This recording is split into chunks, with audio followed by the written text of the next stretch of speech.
Você já percebeu, por exemplo, que a caspa, a dermatite, a psoríase, elas são problemas capilares que têm característica que confunde tanto o profissional quanto o paciente? Porque, por exemplo, tem descamação. Todas essas três patologias têm descamação. Tem lesões no couro cabeludo. E muitas vezes aí o paciente já tentou de tudo e não resolveu.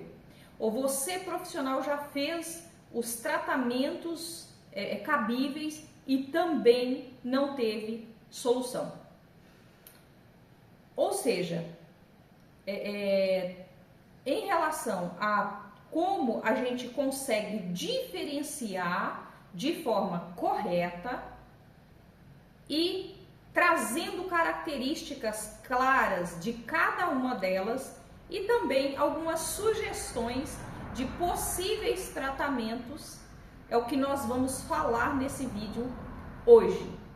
Eu me chamo Liliane Perrotti, sou tricologista, terapeuta capilar e nutricionista integrativa, sou especialista em saúde capilar e apaixonada em ajudar pessoas a resolver problemas capilares e ajudar você, profissional, a se destacar aí nos seus tratamentos, no seu atendimento e te tornar uma referência. Então, a diferença entre caspa, dermatite e psoríase na terapia capilar integrativa avançada, eu vou trazer para vocês algumas características, tratamentos, algumas características e sintomas e também tratamentos.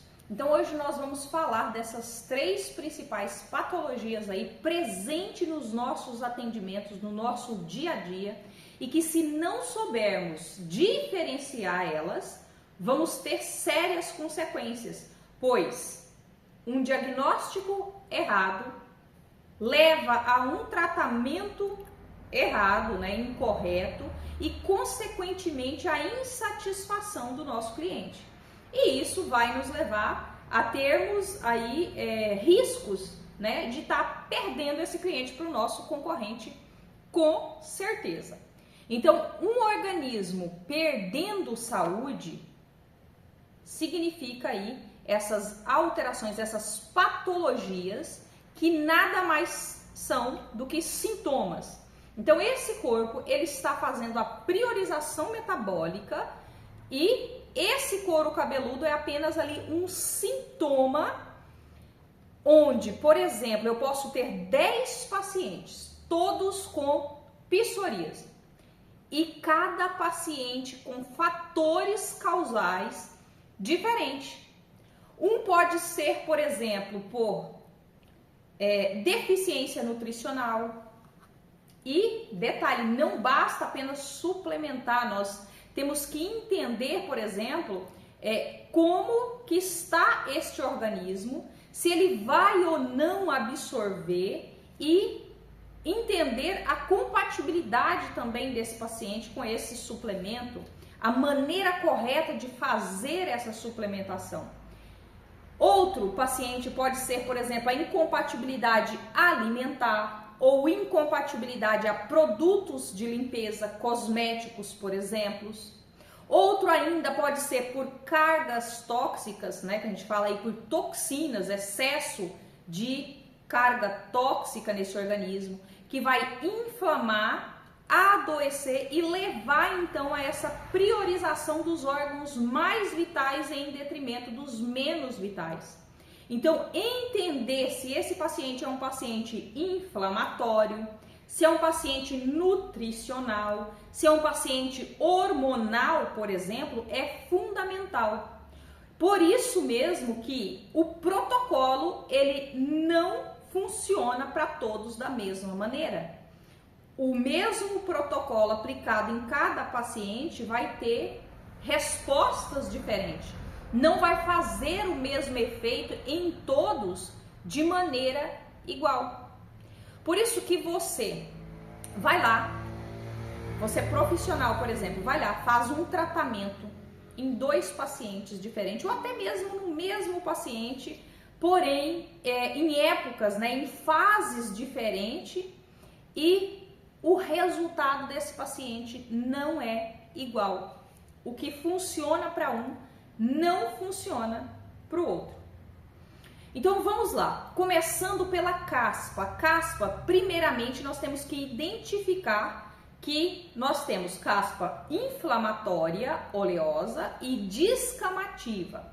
A caspa inflamatória é aquela que ela dá ali, né, ela vai ali descamando numa região e essa região fica ali mais avermelhada, porém a placa é seca.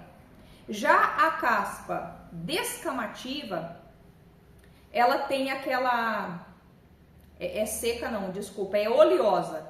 Porém, a caspa descamativa, ela já é mais seca, porém sem ou com menos vermelhidão.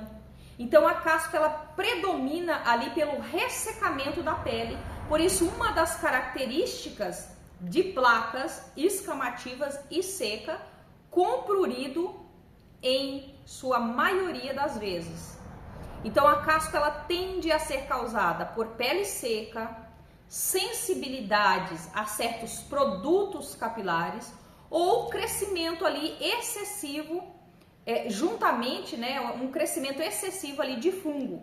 Mas principalmente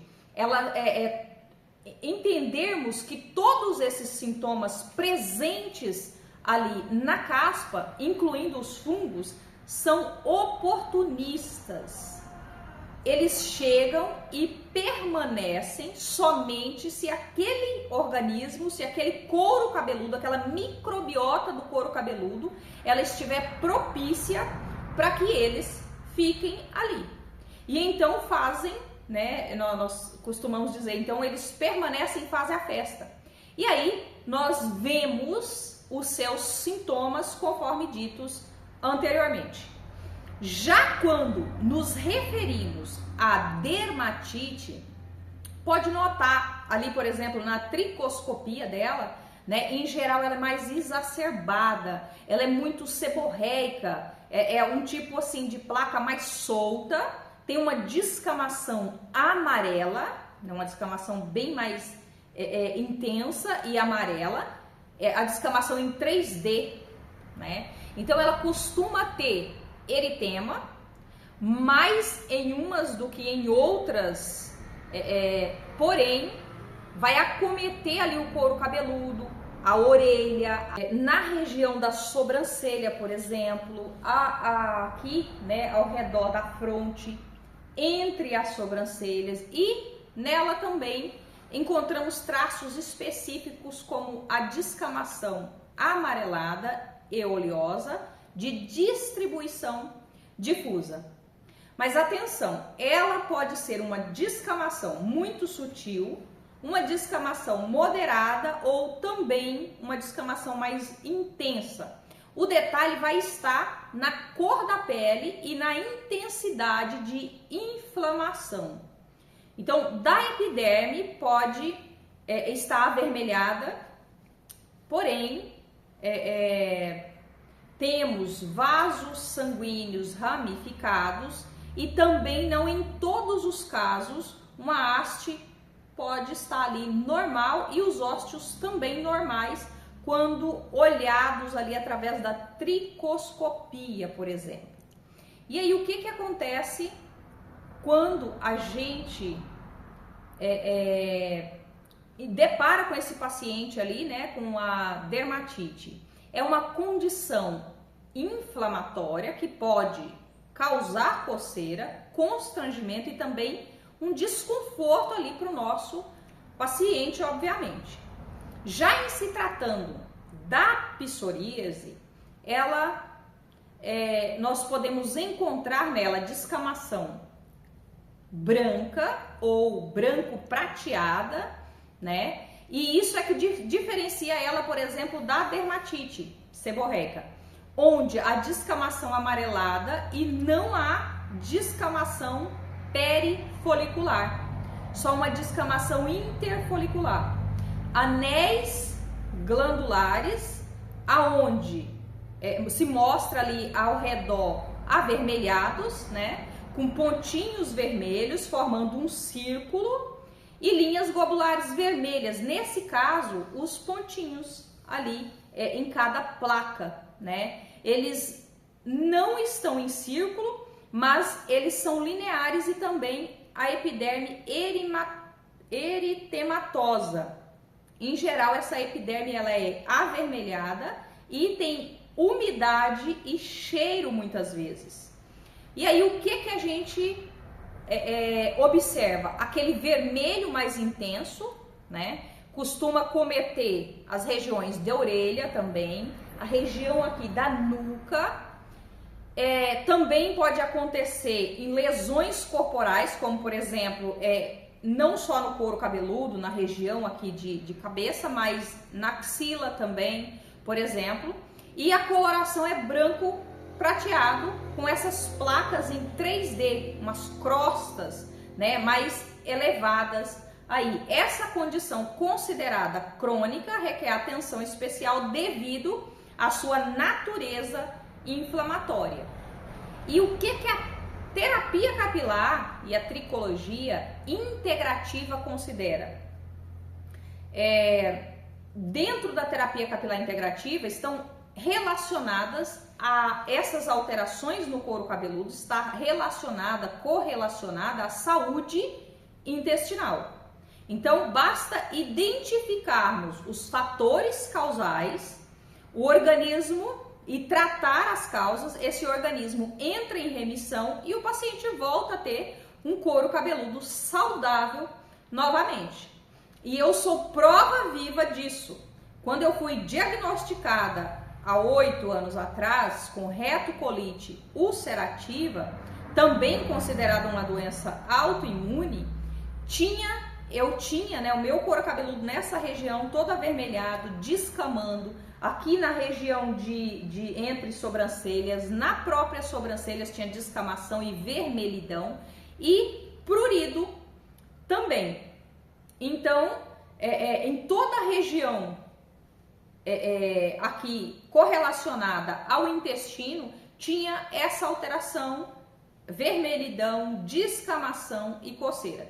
E isso ocorria também nessas regiões aqui do nariz, né? Aqui ao redor ficava vermelho e nada resolvia. Só foi melhorando quando de fato eu fui tratando o meu intestino. E aí houve a melhora no couro cabeludo consequentemente. Então é importante lembrar que a terapia capilar integrativa, ela considera o indivíduo como um todo, abordando não apenas sintomas visíveis, mas também fatores subjacentes que estão contribuindo ali para problemas, alterações, esses sintomas no couro cabeludo e fio. Para tratamentos de sintomas, por exemplo, costuma passar, né, ter mais compatibilidade aos pacientes, em sua maioria, os óleos essenciais, por exemplo, que eu mais uso por ter mais compatibilidade, obviamente que é avaliado de maneira individual, né? O óleo vegetal, por exemplo, de zimbro, o óleo vegetal de abacate, juntamente com blends ali, onde também pode ser associado ao teatri, que é o melaleuca, ao officinalis, que é o lavanda, e em geral, né, esses óleos a gente consegue fazer ali, conforme a compatibilidade do paciente, alguns tratamentos, né, para o paciente aliviar e ajudando a melhorar esse sintoma, enquanto nós estamos agindo, tratando os fatores causais. Lembrando que esses ativos não valem para todo mundo. Cabelo, ele é um termômetro da nossa saúde interna. E aqui no Instituto Integrativo Perrotti, saúde capilar, bem-estar e beleza estão correlacionados. Nós tratamos o nosso paciente como um todo. E é exatamente esse conhecimento que nós queremos levar aí, né, a profissionais que desejam se destacar e tornar uma referência em saúde capilar.